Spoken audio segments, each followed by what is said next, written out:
یہ ریڈیو صدائے حریت جموں و کشمیر ہے۔ محمد طارق اپڈیٹس کے ساتھ۔ مقبوضہ کشمیر کی صورتحال پر اقوام متحدہ کی سلامتی کونسل کا اجلاس آج دوبارہ ہو رہا ہے۔ چین کے مطالبے پر ہونے والے اجلاس میں 5 اگست کے بعد دوسری بار مقبوضہ کشمیر کی موجودہ صورتحال پر بحث ہوگی، جبکہ اقوام متحدہ فوجی مبصرین گروپ کنٹرول لائن کی صورتحال پر بریف کریں گے۔ 5 اگست کے بعد مودی نے نہ صرف 80 لاکھ کشمیریوں کو گھروں میں محصور بلکہ مواصلاتی نظام معطل اور انٹرنیٹ بند کر کے کشمیریوں کو پوری دنیا سے کاٹ کے رکھ دیا ہے۔ اس کے علاوہ مقبوضہ جموں و کشمیر کو 2 وفاقی علاقوں میں تقسیم کیا ہے۔ اقوام متحدہ کی سلامتی کونسل کا مسئلہ کشمیر اور مقبوضہ کشمیر کی موجودہ سنگین صورتحال پر دوبارہ بحث بھارتی حکمرانوں کے اقدامات اور دعووں کی نفی ہے کہ مقبوضہ کشمیر بھارت کا اندرونی معاملہ ہے۔ مقبوضہ کشمیر میں بھارتی محاصرہ اور لاک ڈاؤن 164ویں روز میں داخل ہو گیا۔ پام آئل پر بھارتی پابندیوں کے باوجود مہاتیر محمد بھارتی پالیسیوں کے خلاف اپنے موقف پر قائم۔ مہاتیر محمد کی جانب سے نہ صرف بھارت کے مسلم مخالف قانون پر تنقید کی بلکہ انہوں نے مقبوضہ کشمیر کے معاملے پر اقوام متحدہ کی جنرل اسمبلی سے اپنے خطاب میں بھارت پر مقبوضہ کشمیر پر حملہ کرنے کا الزام لگایا تھا۔ پاک افواج کے سربراہ جنرل قمر جاوید باجوہ کی زیر صدارت کور کمانڈرز کانفرنس میں قومی سلامتی اور علاقائی سیکورٹی کے علاوہ مقبوضہ کشمیر اور کنٹرول لائن کی صورتحال کا جائزہ لے کر بھارتی عسکری قیادت کے پاکستان کے خلاف اشتعال انگیز بیانات کا نوٹس اور ان بیانات کو غیر ذمہ دارانہ قرار دیا گیا ہے۔ بھارت میں متنازع قانون کے خلاف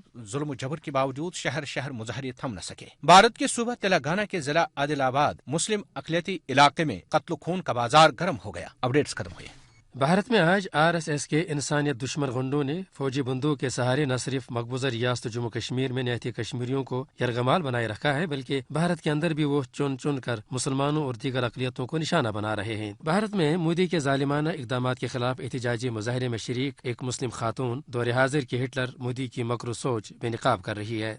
اپنا سینہ چوڑا کرتے 56 انچ کا، تو ان سے پوچھے جو دیش میں سینا بیٹھی ہوئی ہے تو وہ کیا دھنیا کاٹ رہی ہے وہاں پر؟ مطلب وہ وہاں بیچارے مر رہے ہیں، آپ پلوامہ اٹیک ایک پری پلان کرواتے ہیں، انہیں مروا دیتے ہیں۔ آپ پاکستان کا کبوتر یہاں نہیں آ سکتا، RDX یہاں پر آ جاتی ہے۔ کوئی بھی بات مودی جی سے پوچھو، مودی ہندوستان میں کیا ہو رہا ہے؟ پاکستان میں نان مسلم کے ساتھ ظلم ہو رہا ہے۔ ابھی ہندوستان میں کیوں نہیں بتاتے کہ کیا ہو رہا ہے؟ مطلب آپ سے کچھ بھی بات کریں، آپ پاکستان کی بات کرتے ہیں، آپ سے کوئی بھی بات کریں، آپ امریکہ جاتے ہیں، آپ کی بات ٹرمپ سرکار، ابھی ٹرمپ جیسا بند ہو جا، 17 سال کا بچے کو وہاں جاب ملتی ہے، 40 سال میں وہاں پینشن شروع ہو جاتی ہے۔